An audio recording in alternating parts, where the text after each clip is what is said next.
Welcome dear student. तो last lecture में हम लोग बहुत सारे कोवैलेंट कंपाउंड का लुईस डॉट स्ट्रक्चर बनाए थे, ठीक है ना। तो आज से हम लोग कोवैलेंट कंपाउंड का प्रॉपर्टीज समझने की कोशिश करते हैं, क्या क्या प्रॉपर्टीज़ है कोवैलेंट कंपाउंड का। इससे बहुत ज़्यादा क्वेश्चन पूछा जाता है प्रॉपर्टीज़ ऑफ कोवैलेंट कंपाउंड से, ठीक है। 2 मार्क्स का एक्सप्लेनेशन के तौर पे क्वेश्चन देगा आयनिक बॉन्ड से भी।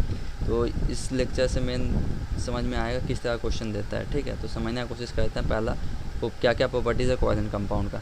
तो कोवैलेंट कंपाउंड जो होता है, पहला प्रॉपर्टीज़ है कि वो सॉलिड लिक्विड गैसेस तीनों स्टेट में एग्जिस्ट करता है, ठीक है। पहला प्रॉपर्टीज़ ये है कि कोवैलेंट कंपाउंड जो होता है वो सॉलिड लिक्विड और गैसेस तीनों स्टेट में एग्जिस्ट करेगा, ठीक है। क्यों एग्जिस्ट करता है, इसका भी रीज़न है। कोवैलेंट कंपाउंड जो होता है वो बहुत सारे डिस्क्रीट मॉलिक्यूल से मिलकर बना होगा, है ना। कोवैलेंट कंपाउंड अपने बहुत सारे डिस्क्रीट मॉलिक्यूल से मिलकर के बना होगा कोवैलेंट कंपाउंड एक, ठीक है। तो उस डिस्क्रीट मॉलिक्यूल के बीच में जो इंटरमॉलिक्यूलर फोर्स जो होता है, अट्रैक्शन जो होता है, वो बहुत वीक होता है। The intermolecular force of attraction between them are usually very weak, है ना। मान लेते हैं ये 2 मॉलिक्यूल है कोवैलेंट कंपाउंड का, 2 मॉलिक्यूल है कोवैलेंटली बॉन्डेड मॉलिक्यूल है।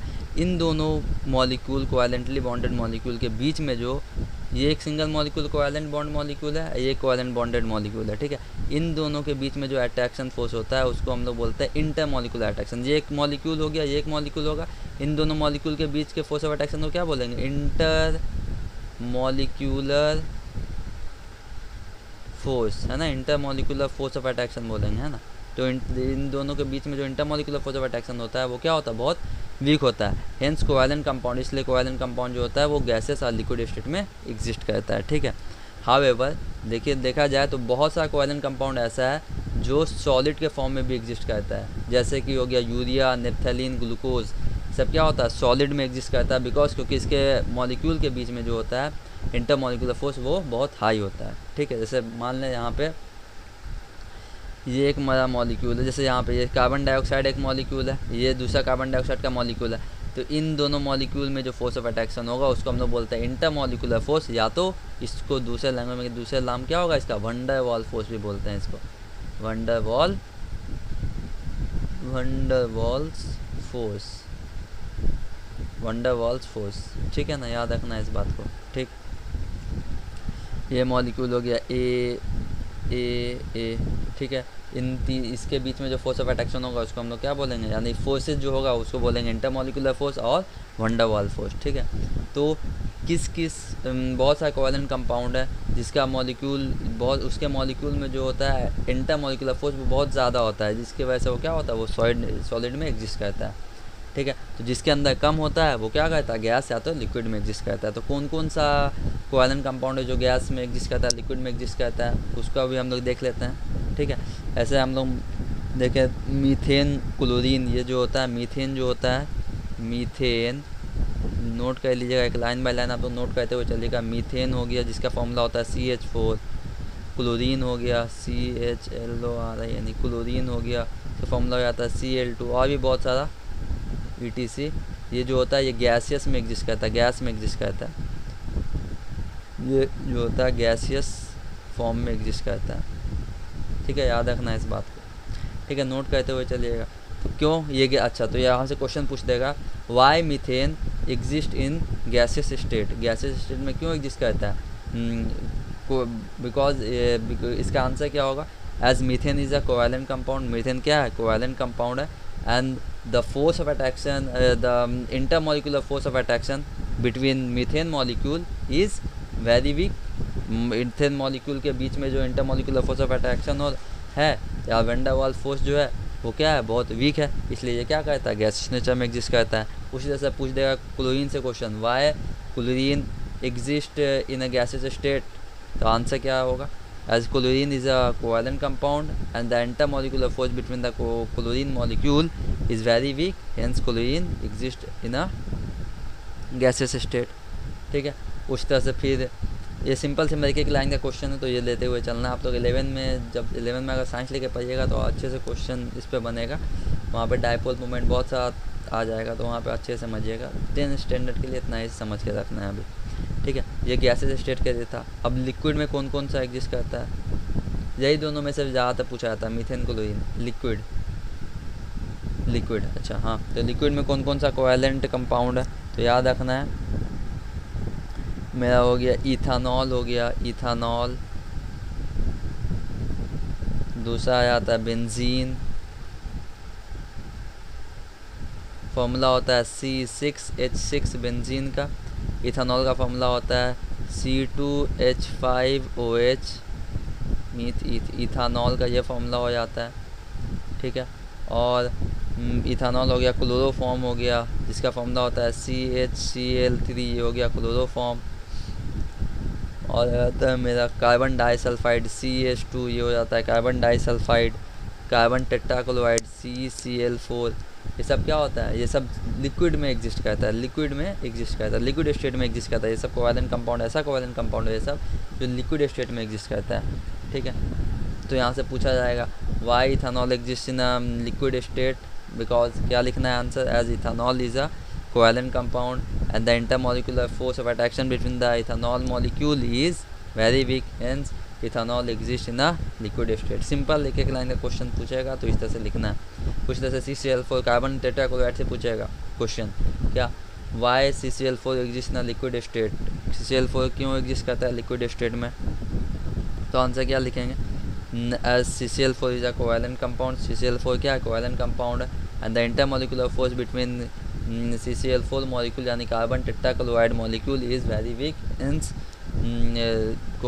Carbon tetrachloride exist in liquid state. इस तरह से आंसर देना है, ठीक है, सिंपल के एक लाइन में आंसर देना है।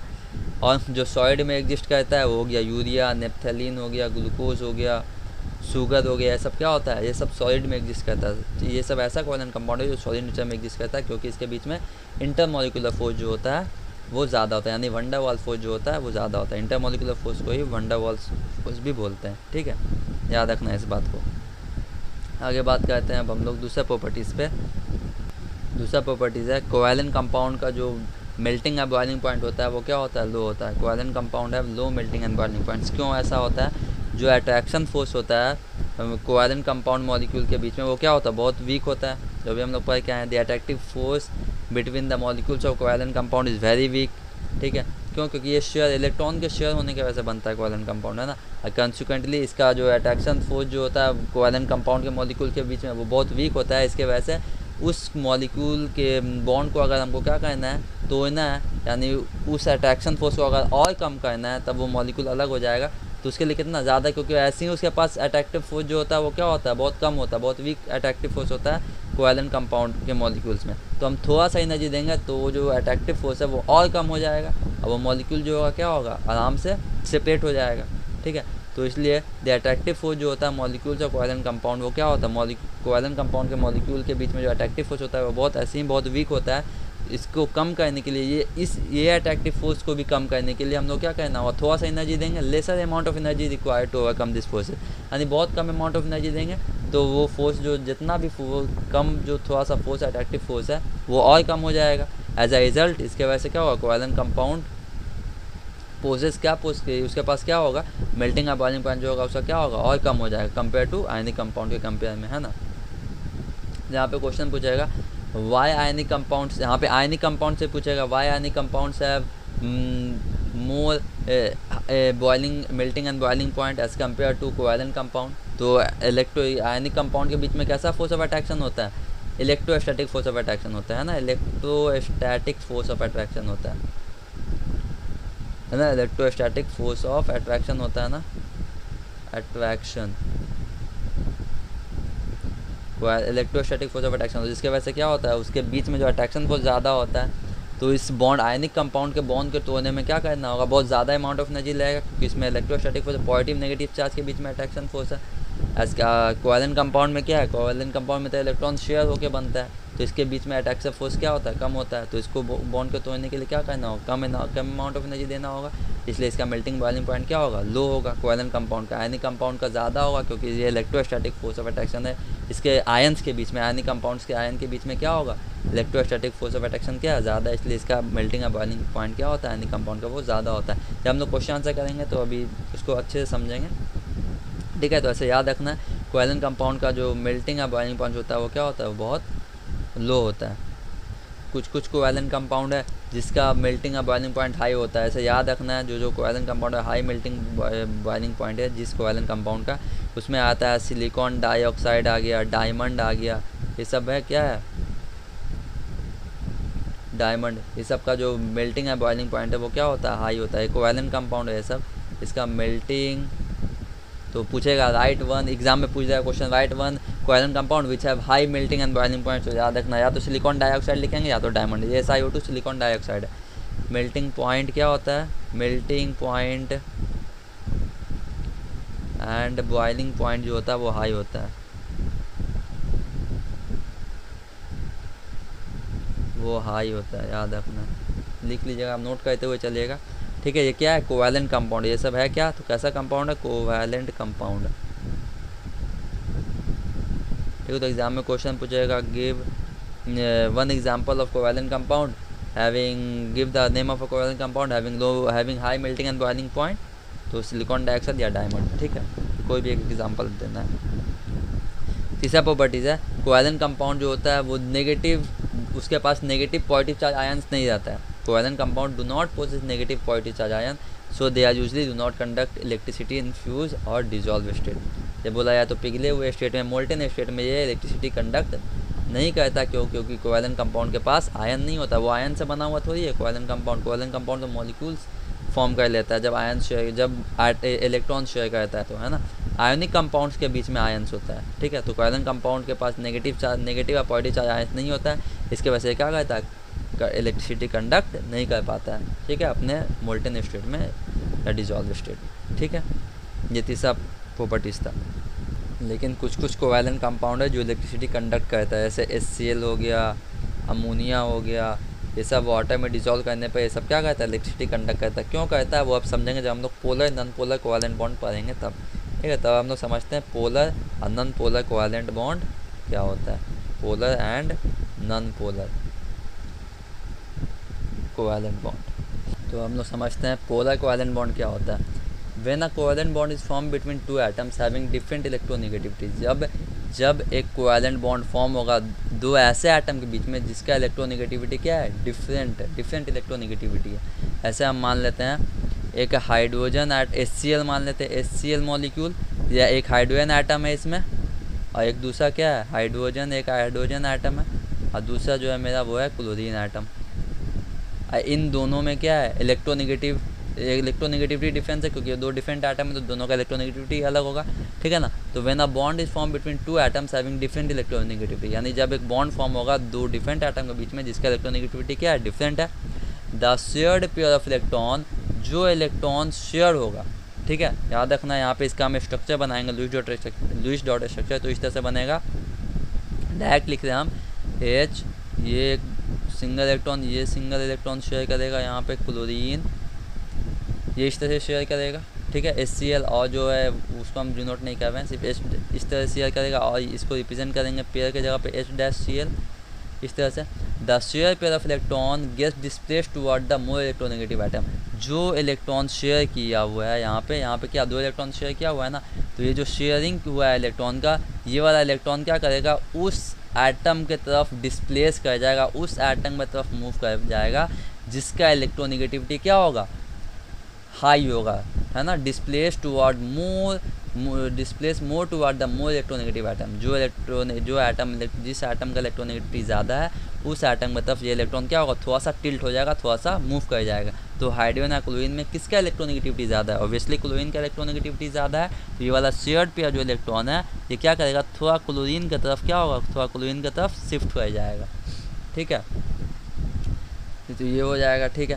जिसके वजह से क्या होगा, एज अ रिजल्ट ये क्लोरीन की तरफ ये इलेक्ट्रॉन शिफ्ट हो गया ना, as a result the more electronegative atom, इसके वजह से क्या होगा, जो ज़्यादा इलेक्ट्रोनेगेटिव एटम है उसके ऊपर कुछ पार्शियल नेगेटिव चार्ज आ जाएगा, यानी ये जो क्लोरीन खींच लिया इलेक्ट्रॉन को, है ना, क्योंकि इसका इलेक्ट्रोनेगेटिव ज़्यादा है तो इसके वजह से इसके ऊपर एक पार्शियल नेगेटिव चार्ज आ गया, यानी डेल्टा नेगेटिव, ठीक है, partial negative charge. And the less electron, जो जिस एटम का इलेक्ट्रोनेगेटिविटी क्या है, कम है, लेस इलेक्ट्रोनेगेटिव एटम है, लेस इलेक्ट्रोनेगेटिव एटम है, वो क्या करेगा, एक्वायर करेगा पार्शियल पॉजिटिव चार्ज, यानी उसके ऊपर क्या रहेगा, हल्का सा डेल्टा पॉजिटिव यानी पार्शियल पॉजिटिव चार्ज आएगा, क्योंकि इससे इसका इलेक्ट्रोनेगेटिविटी कम है, इसके इलेक्ट्रॉन क्या किया, क्लोरीन अपने तरफ खींच लिया है ना। तो दिस टाइप ऑफ बॉन्ड, इस तरह के बॉन्ड को हम लोग क्या बोलते हैं, पोलर कोवैलेंट बॉन्ड बोलते हैं। क्लियर है बात, ठीक है। तो यहाँ पे HCl में देखा जाए तो HCl में क्या होता है, HCl पोलर मॉलिक्यूल है, पोलर कोवैलेंट बॉन्ड है। क्यों? क्योंकि इसके पास जो होता है क्लोरीन का इलेक्ट्रोनेगेटिविटी ज़्यादा है, तो इलेक्ट्रॉन जो होगा वो क्लोरीन की तरफ ज़्यादा टिल्टेड रहेगा एज़ कम्पेयर टू हाइड्रोजन। ठीक है, तो ये कुछ इस तरह से पार्शियल रहेगा, पूरा नहीं रहेगा। H डेल्टा प्लस यानी पार्शियल शेयर होगा, पूरा इलेक्ट्रॉन शेयर नहीं होगा, नहीं पूरा इलेक्ट्रॉन क्लोरीन छीन नहीं लेगा। ठीक है ना, कुछ शेयर होगा, जैसे आयनिक बॉन्ड में होता था ना NaCl में Na+Cl- यानी पूरा कंप्लीट ट्रांसफर होता था इलेक्ट्रॉन, है ना। इलेक्ट्रॉन को क्लोरीन पूरा छीन लेता था और सोडियम तो पूरा इलेक्ट्रॉन को छोड़ देता था, है ना। तो Na पूरा पॉजिटिव चार्ज लिखते थे, Cl नेगेटिव लिखते थे। लेकिन HCl ये क्या है, पोलर को, यानी इसके अंदर कोवैलेंट बॉन्ड मौजूद है लेकिन पार्शियली शेयर कर हुआ है ना, पूरा शेयर नहीं कर हुआ, पार्शियली। कुछ इलेक्ट्रॉन को क्या किया, क्लोरीन अपने तरफ खींच लिया हाइड्रोजन का, है ना, अपने इस क्लोरीन की तरफ ज़्यादा टिल्ट हो गया क्योंकि इसका इलेक्ट्रोनेगेटिविटी ज़्यादा है। ठीक है, तो अब देखा जाए तो इस पोलर कोवैलेंट बॉन्ड, ये जो HCl पोलर कोवैलेंट बॉन्ड है, इसके अंदर कुछ आयोनिक कैरेक्टर आ गया ना। ठीक है, आयन की तरह ये लगने लगा, तो इसके अंदर क्या हुआ, कुछ आयोनिक कैरेक्टर आ गया, तो कोवैलेंट बॉन्ड के अंदर कुछ आयोनिक कैरेक्टर आ गया। ठीक है, तो हम लोग यहाँ से ये बात बोल सकते हैं। ठीक है, तो इसको हम लोग क्या बोलते हैं, पोलर कोवैलेंट बॉन्ड बोलते हैं। तो पोलर कोवैलेंट बॉन्ड क्या होता है, जब ऐसा दो एटम जिसके बीच का इलेक्ट्रोनेगेटिविटी डिफरेंस क्या है, दो एटम जिसके बीच में क्या है, इलेक्ट्रोनेगेटिविटी का डिफरेंट है थोड़ा ज़्यादा। ठीक है, तो जो शेयर पर जो इलेक्ट्रॉन होगा, जो इलेक्ट्रॉन शेयर होगा वो उस एटम की तरफ मूव किया जाएगा जिसका इलेक्ट्रोनेगेटिविटी क्या है, ज़्यादा है, जिसके वजह से जिसके तरफ वो मूव किया है, जिस एटम की तरफ मूव किया है उसके ऊपर क्या आएगा, इलेक्ट्रोनेगेटिविटी ज़्यादा होने की वजह से एक पार्शियल नेगेटिव चार्ज आ जाएगा, जिसका इलेक्ट्रोनेगेटिविटी कम है उसके ऊपर पार्शियल पॉजिटिव चार्ज आएगा। इस टाइप के बॉन्ड को हम लोग क्या बोल देंगे, पोलर कोवैलेंट बॉन्ड। हालांकि उसके ऊपर में उसके अंदर कोवैलेंट कैरेक्टर मौजूद रहेगा, कोवैलेंट बॉन्ड मौजूद रहेगा। अब जैसे हम लोग बात कर रहे हैं हाइड्रोजन फ्लोराइड, यही रीज़न है कि ये इसके ऊपर H डेल्टा पॉजिटिव आ गया, डेल्टा नेगेटिव आ गया। अब जैसे हम इसको वाटर के अंदर डालते हैं ना, HCl को, ये क्या कहा जाता है अपने आयन में, यानी H+Cl- आयन में देख कर जाता है, इसके अंदर इलेक्ट्रिसिटी कंडक्ट हो जाता है। ठीक है ना, तो ये रीज़न है। ठीक है, तो याद रखना है यहाँ पे, इसलिए इलेक्ट्रिसिटी कंडक्ट कर देता है। अमोनिया के भी सेम रीज़न है, वो भी पोलर कोवैलेंट कंपाउंड है। ठीक है, तो वहाँ पे डाइपोल आ जाएगा, वो आप लोग 11 में समझिएगा, जब अगर साइंस लीजिएगा तो वहाँ पे और अच्छे से समझने की कोशिश कीजिएगा। डाइपोल मोमेंट की वजह से जनरली हो रहा है, यहाँ तो जनरल समझ में आ गया ना, वहाँ पे डाइपोल मोमेंट हो गया, स्ट्रक्चर पढ़िएगा तो और अच्छे से समझ में आएगा। ठीक है, तो अलग अलग मॉलिक्यूल का अलग अलग शेप होगा, शेप पे भी डिपेंड कर जाता है। ठीक है, अच्छा, तो यहाँ पे हम लोग बात कर लेते हैं, जैसे हाइड्रोजन फ्लोराइड का देख रहे हैं, तो फ्लोरीन क्या है, फ्लोरीन इलेक्ट्रोनेगेटिव आइटम है हाइड्रोजन से ज़्यादा, क्योंकि हाइड्रोजन फ्लोराइड HF ये कैसा कंपाउंड है, ये भी तो कोवैलेंट कंपाउंड है, कोवैलेंट कंपाउंड है। HF भी क्या है, कोवैलेंट कंपाउंड है ना। तो फ्लोरीन क्या है, HF के बीच में कोवैलेंट बॉन्ड बना होगा। ठीक है, कोवैलेंट बॉन्ड बना होगा क्योंकि फ्लोरीन का इलेक्ट्रोनेगेटिविटी क्या है, ज़्यादा है, तो ये क्या किया होगा, इलेक्ट्रॉन को अपने तरफ ज़्यादा खींच ले। तो देखिए इलेक्ट्रॉन का क्लाउड कुछ इस तरह से फ्लोरीन की तरफ क्या हुआ, शिफ्ट हो गया कुछ इस तरह से, है ना। तो देखें फ्लोरीन के पास क्या हुआ, ज़्यादा इलेक्ट्रॉन का क्लाउड है, यानी इलेक्ट्रॉन ज़्यादा फ्लोरीन की तरफ मूव कर गया एज़ कम्पेयर टू हाइड्रोजन। इसके वजह ज़्यादा मूव करने के पास इसके अंदर क्या हुआ, नेगेटिव चार्ज आ गया, डेल्टा पार्शियल नेगेटिव चार्ज आ गया, हाइड्रोजन के पास पार्शियल पॉजिटिव चार्ज आ गया। तो इस तरह के कोवैलेंट बॉन्ड को हम लोग क्या बोलते हैं, पोलर कोवैलेंट बॉन्ड बोलते हैं। ठीक है ना, तो अभी तो हम ज़्यादा डिटेल में जा नहीं सकते हैं क्योंकि ये जो पार्ट है ये 11 का पार्ट है, तो आप जाइएगा 11 में तो अच्छे समझिएगा इसको, क्योंकि सब अमोनिया का तो हम डिस्कस नहीं कर सकते क्योंकि उसके अंदर डाइपोल मोमेंट आ जाएगा। डाइपोल मोमेंट तो सिलेबस में है नहीं, तो जो है तो उसको हम लिख देते हैं, जो कोवैलेंट कंपाउंड जिससे क्वेश्चन पूछ देता है लगभग, तो हम लोग जान लेते हैं कौन कौन। अच्छा, पोलर कोवैलेंट कंपाउंड को जानने के बाद अब हम लोग नॉन पोलर जान लेते हैं, फिर हम लोग पोलर नॉन पोलर को कंपेयर करेंगे। ठीक है, जैसे कि इस डायग्राम में देख रहे होंगे ना, पोलर कोवैलेंट बॉन्ड में क्या हुआ, पार्शियली पॉजिटिव चार्ज आ गया इसके ऊपर, ये क्या हुआ, पार्शियली नेगेटिव चार्ज, क्योंकि इलेक्ट्रॉन क्या किया, ये अपने तरफ खींच लिया ये वाला, तो इसके ऊपर क्या आ गया, पार्शियली नेगेटिव चार्ज आ गया, डेल्टा नेगेटिव, है ना। ये क्या हुआ, पॉजिटिव चार्ज बन गया इसके ऊपर। ठीक है, जिस तरह से एक होता है non polar covalent compound. Non polar covalent compound क्या होता है, कब बनता है ये, व्हेन टू सिमिलर एटम, जब दो सिमिलर एटम, यानी जब दो एक जैसा एटम, जिसका जब दो सिमिलर एटम ले लेंगे, जैसे कि हम मान लेते हैं ऑक्सीजन ये क्या है, दो सिमिलर एटम है ना, ओ ये इस तरह से बॉन्ड होगा। अच्छा, तो क्या ये ऑक्सीजन इस ऑक्सीजन का डिफरेंट इलेक्ट्रोनेगेटिविटी होगा क्या, दोनों ऑक्सीजन ही एटम, दोनों सेम ऑक्सीजन एटम, तो दोनों का इलेक्ट्रोनेगेटिविटी क्या होगा, सेम होगा। ठीक है। व्हेन टू सिमिलर एटम, इसका मतलब जैसे एटम जिसका सेम इलेक्ट्रोनेगेटिविटी है, फॉर्म अ बॉन्ड बाय, ये फॉर्म क्या करेगा, बॉन्ड फॉर्म करेगा bye sharing a pair of electron, electron को शेयर करके क्या करेगा, बॉन्ड फॉर्म करेगा। एज अ रिजल्ट, जिसके वजह से क्या होगा, नो पोल्स आर डेवलप, इसके वजह से क्या होगा, ये तो दोनों का इलेक्ट्रोनेगेटिविटी सेम है, तो कोई दोनों जो होगा इलेक्ट्रॉन को इक्वली शेयर करेगा, ये भी शेयर करेगा सेम, ये भी इक्वली शेयर करेगा इलेक्ट्रॉन को, क्योंकि इसके बीच में इलेक्ट्रोनेगेटिविटी ज़्यादा है ही नहीं, यानी दोनों तो सेम ही है, तो है ही नहीं, यानी कि ऑलमोस्ट निग्लिजिबल, यानी पूरा निग्लिजिबल, दोनों तो सेम एटम है, दोनों का इलेक्ट्रोनेगेटिविटी सेम है, जितना ये खींचेगा इलेक्ट्रॉन को उतना ही इलेक्ट्रॉन को ये वाला ऑक्सीजन भी खींचेगा, तो 50-50 होगा, पूरा एकदम इक्वल।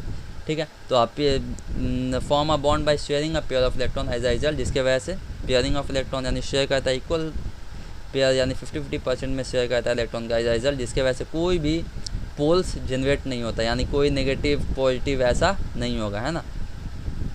क्यों नहीं होगा, क्योंकि दोनों एटम का इलेक्ट्रोनेगेटिविटी क्या है, सेम है।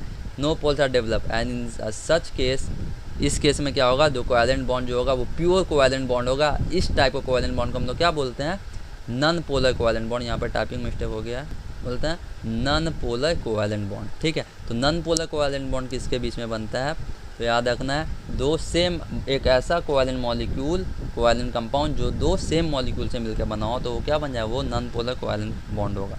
ठीक है, लेकिन ऐसा हर केस में नहीं होता है, ये बहुत सारा कंपाउंड है कोवैलेंट, यानी दो डिफरेंट एटम से मिलकर बना हुआ तब भी वो नॉन पोलर होता है। तो वो आप लोग 11 में समझिएगा। जैसे एग्जांपल के तौर पे अगर हम मान लें, बात कर लें, तो हो गया कार्बन टेट्राक्लोराइड CCl4, क्या ये भी तो दो डिफरेंट एटम्स है, क्लोरीन का ज़्यादा है तो ये होना चाहिए पोलर, है ना, क्लोरीन ज़्यादा इलेक्ट्रोनेगेटिव है, कार्बन कम है, लेकिन ऐसा नहीं होता है। इसका स्ट्रक्चर के ऊपर भी डिपेंड करता है, जो आप लोग पढ़िएगा हायर क्लासेस में।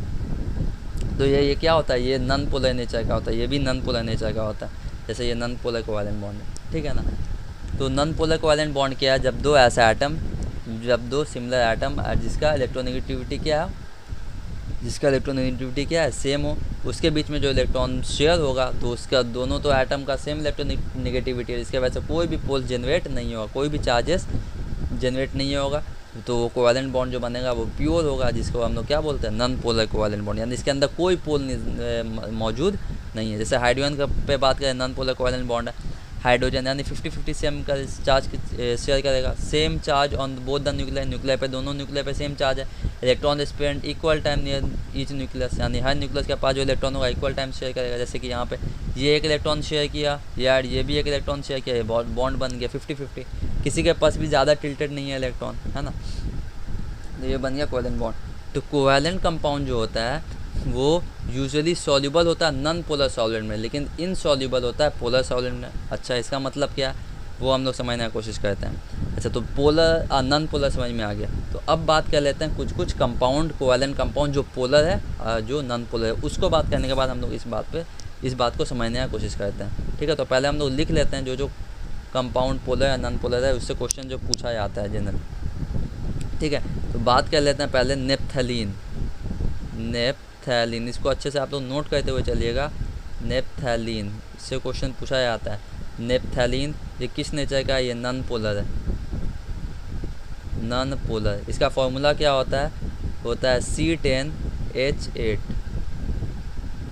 C10H8। नेप्थलीन ये क्या है, नॉन पोलर है। दूसरा वाटर, वाटर जो हम लोग कहते हैं, वाटर जो है, वाटर क्या होता है, वो वाटर पोलर नेचर का होता है, ये पोलर कोवैलेंट कंपाउंड है। ठीक है, CHCl3 जिसको हम लोग क्या बोलते हैं, क्लोरोफॉर्म, क्लोरोफॉर्म ये कैसा है, ये पोलर है या नॉन पोलर है, तो क्लोरोफॉर्म जो होता है ये पोलर होता है, पोलर। ठीक है, उसी तरह से CCl4 क्लोरोफॉर्म का फॉर्मूला होता है CHCl3 क्लोरोफॉर्म का। ठीक है, और बात कर लें यहाँ पे बेंजीन, C6H6 नाम होता है इसका, बेंजीन, ये नॉन पोलर है, नॉन पोलर। ठीक है, यानी इसके ऊपर कोई चार्ज एग्जिस्ट नहीं करेगा। ठीक है, यानी ये प्योर कोवैलेंट बॉन्ड होगा। अच्छा, और यहाँ पे बात कर लेते हैं अमोनिया। अमोनिया जो होता है वो पोलर होता है, NH3 हो गया अमोनिया। अमोनिया जो हो गया वो हो गया मेरा पोलर, क्योंकि ये कंपेयर करने में पूछेगा। CH2 कार्बन डाइसल्फाइड, ये हो गया मेरा नॉन पोलर, ये नॉन पोलर कोवैलेंट कंपाउंड है। और हो गया मेरा ग्लूकोज C6H12O6, ये मेरा क्या हो गया, ये मेरा पोलर है। ठीक है, ये पोलर कोवैलेंट कंपाउंड है। ये कार्बन डाइसल्फाइड ये नॉन पोलर कोवैलेंट कंपाउंड है। लिख देते हैं यहाँ पे कार्बन डाइसल्फाइड। इससे क्वेश्चन पूछता है, इसलिए इसको अच्छे से पढ़ लेना है एक बार, कार्बन डाइसल्फाइड। ठीक है, तो covalent compound usually soluble in non polar solvent but insoluble in polar solvent. यानी कोवैलेंट कंपाउंड उस सॉल्वेंट के अंदर मिलेगा, यानी सॉल्युबल होगा, घुल जाएगा, जो कैसा नेचर का हो, नॉन पोलर का हो। लेकिन जो पोलर का होगा उसके अंदर नहीं, उसके अंदर सॉल्युबल नहीं होगा। मतलब इसका मतलब क्या, लाइक डिजॉल्व लाइक। इसका मतलब क्या है, लाइक डिजॉल्व लाइक। इसका मतलब जो जैसा कोवैलेंट कंपाउंड है वो वैसे ही सॉल्यूशन के अंदर मिलेगा। जैसे कि हम बात कर लें, ये वाटर क्या है, पोलर है ना, तो वाटर पोलर है, पोलर कोवैलेंट कंपाउंड है, तो पोलर कोवैलेंट कंपाउंड के अंदर पोलर ही कोवैलेंट कंपाउंड मिलेगा, यानी मिक्स होगा, है ना। ऐसे वाटर पोलर है ना, तो वाटर के अंदर अमोनिया भी पोलर है, तो अमोनिया वाटर के अंदर मिक्स हो जाएगा। लेकिन वहाँ पे वाटर के अंदर अगर बेंजीन को मिक्स करेंगे तो ये बेंजीन मिक्स नहीं होगा। क्यों? क्योंकि ये नॉन पोलर नेचर का है ना। वही यहाँ पे बोला गया, covalent compound are usually soluble in non polar solvent. Covalent compound जो होता है वो यूजुअली नॉन पोलर सॉल्वेंट में सॉल्युबल होता है। ठीक है, नॉन पोलर सॉल्वेंट में जैसे कि हो गया कार्बन डाइसल्फाइड, ये इसके अंदर कोवैलेंट कंपाउंड, क्योंकि कोवैलेंट कंपाउंड जो होता है मेरा वो तो नॉन पोलर नेचर का होता है। सब कोवैलेंट कंपाउंड में तो पोल नहीं होता, कुछ है जिसके अंदर पोलरिटी आ जाता है, जिसकी वजह से वो पोलर बन जाता है। ठीक है, वाटर हो गया, क्लोरोफॉर्म हो गया, ये सब। लेकिन सब के अंदर तो ऐसा नहीं होता है ना। जैसे बात कर ले कार्बन डाइऑक्साइड, ये सब कैसा है, ये सब तो नॉन पोलर है। इसके अंदर पोलर क्या, नॉन पोलर है ना, तो ये सब क्या है, ये सब डिसॉल्वेबल है। ठीक है, तो जो पोलर है, पोलर कोवैलेंट कंपाउंड है, उसके अंदर पोलर ही कोवैलेंट कंपाउंड मिक्स होगा। जैसे पोलर वाटर के अंदर क्लोरोफॉर्म मिक्स हो सकता है, वाटर के अंदर नेपथलीन मिक्स नहीं होगा क्योंकि ये नॉन पोलर नेचर का है। ठीक है, तो वही यहाँ पे बोला गया लाइक डिजॉल्व लाइक, यानी जो जैसा है वो वैसे ही में घुलेगा। ठीक है, अब हम चाहेंगे ग्लूकोज को हम लोग बेंजीन में डिजॉल्व करें, तो ऐसा नहीं है, पॉसिबल नहीं है। ग्लूकोज को हम लोग सिर्फ और सिर्फ वाटर, यानी जो पोलर नेचर का उसी के अंदर हम लोग डिजॉल्व कर सकते हैं। तो ये चौथा है, यानी covalent compound usually soluble in non polar solvent, यानी जो नॉन पोलर सॉल्वेंट है जिसके अंदर पोलरिटी नहीं है उसी के अंदर हम कोवैलेंट कंपाउंड को यूज़ करेंगे।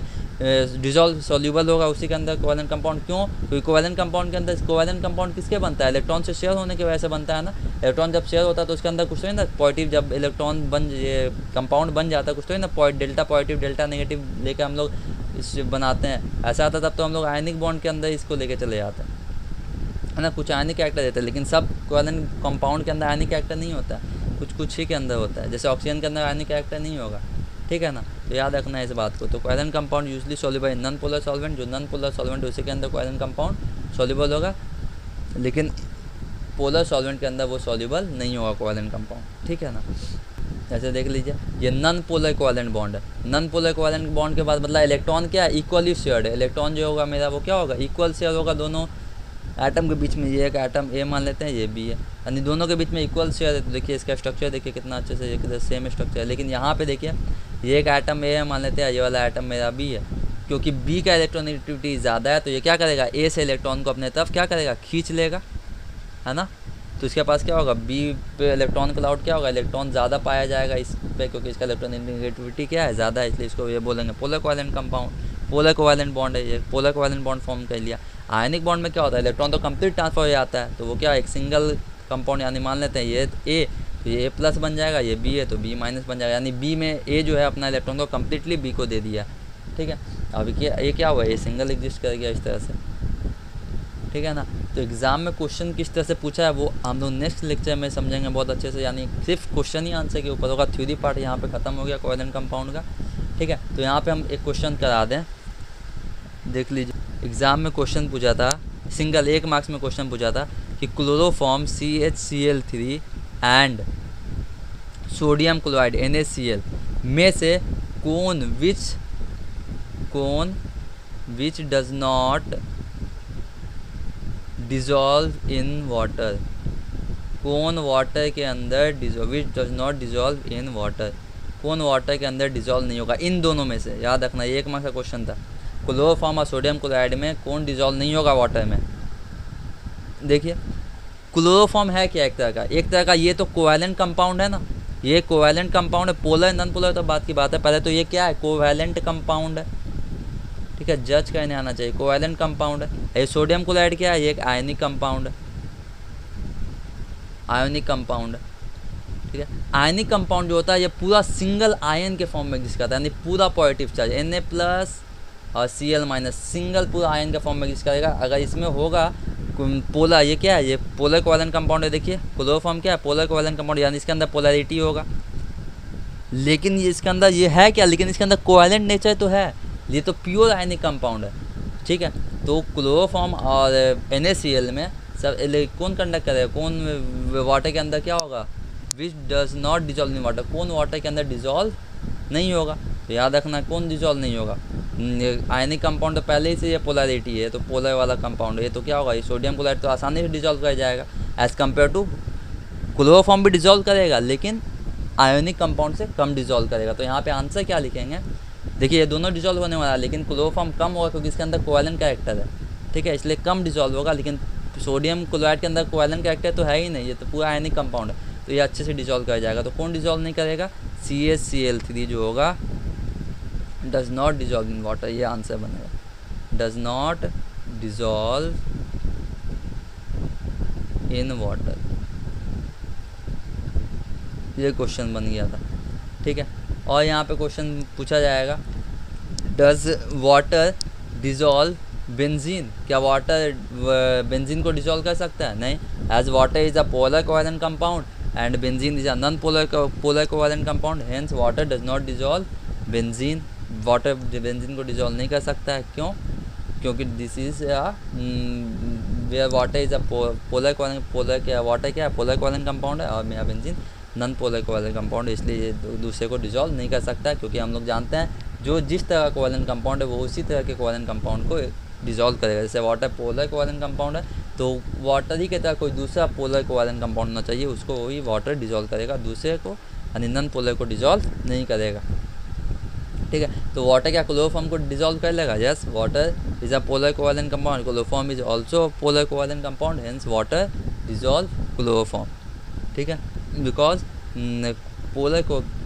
like dissolve like, as we know that the water is a polar covalent compound, or chloroform is also a polar covalent compound, hence polar covalent compound are which covalent compound are polar in nature और dissolve each other, जो covalent compound polar होता है nature में वो एक दूसरे को क्या करता है, डिजॉल्व कर लेता है, ठीक है। तो वाटर के अंदर क्या, why ammonia dissolve in water, ammonia क्यों डिजॉल्व हो जाता है वाटर में, why ammonia does not dissolve in benzene, ammonia क्यों नहीं डिजॉल्व हो जाता है बेंजीन में, है ना, वाटर ही में क्यों डिजॉल्व होता है, बेंजीन में क्यों नहीं डिजॉल्व होता है। तो यहाँ पे सिंपल आंसर देना है कि वो as water is a polar covalent compound, ammonia is a polar covalent compound, hence we know that the covalent compound which are polar, ऐसा कोवैलेंट कंपाउंड जो पोलर नेचर का होता है आर डिजॉल्व ईच अदर, वो एक दूसरे को क्या करता है, डिजॉल्व कर सकता है, डिजॉल्व कर लेता है, hence ammonia dissolve in a water, whereas benzene is a, benzene क्या है, benzene is a non polar covalent compound और ammonia is a polar covalent compound, hence we know that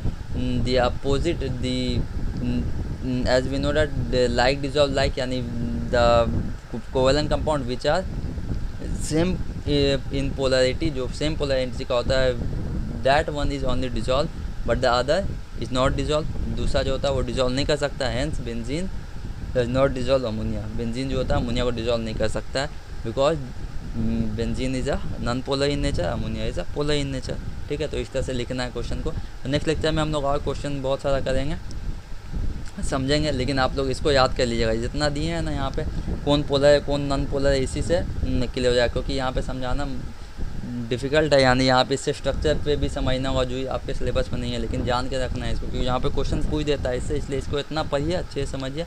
notes को हम description box में डाल देंगे, वहाँ से समझ लीजिएगा, अच्छे से पढ़िएगा अच्छे से, ठीक है। तो हम मिलते हैं नेक्स्ट लेक्चर में, सिर्फ क्वेश्चन आंसर करेंगे, अच्छा क्वेश्चन करेंगे, इस चैप्टर को फिर हम लोग एंड करेंगे। तब तक के लिए गुड बाय। अगर आपको चैप्टर समझ में आ रहा है तो दोस्तों के साथ शेयर कर दीजिए, सब्सक्राइब कर दिए चैनल को, ठीक है।